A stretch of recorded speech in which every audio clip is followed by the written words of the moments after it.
So, this in the email to my father, I said, here is the crux of the issue. While USPS says it cannot confirm or disprove my testimony of the events of July 21st, 2022, of the sexual assault on me, this case does not hinge only on the events from that one day.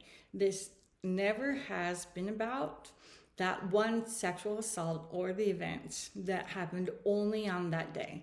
It has been so much more. He sent me a message that day to say he was free to search me, rob me, sexually do what he wanted to me, and set me up for a number of crimes that would result in federal prison time. And there was nobody willing to stop him.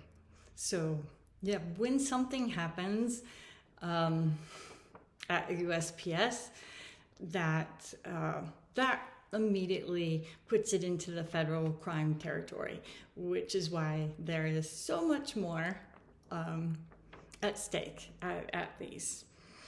So, this is based off of information. Mind you, I only had started working on March 26th and of that same year. And anybody who has worked for the federal government, especially the postal system, the massive handbook, like they don't give you, it is over 1,200 pages as an employee. And I am only being trained by my postmaster. Like after I finished window training, my training was coming from regular communication with the president of Utah State, the whole Utah State union, and I didn't have any coworkers to talk to about what was law and wasn't law.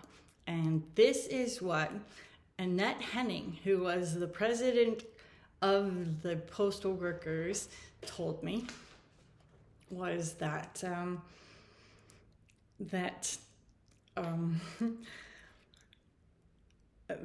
I, from that day where he grabbed me and squeezed me and then went through all of my stuff,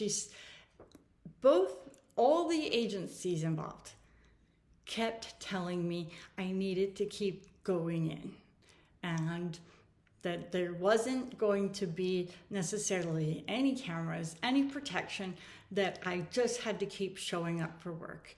And when the union had initially said they were going to show up to do an inspection, like a spot inspection, and to help me and show up on force, they just didn't.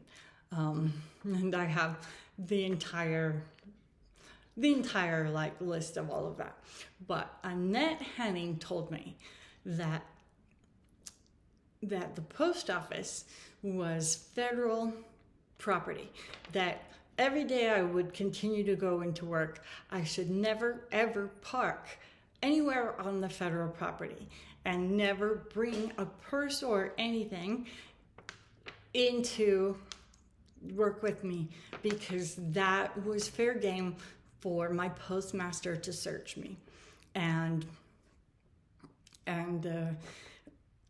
she told me of stories where there was this woman who had had a previous history before working for the post office of I don't know, drinking or addiction or something like that, and that to fire her, the postmaster had put her postmaster in a different post office, had put beer in her car, did a search, and she was written up.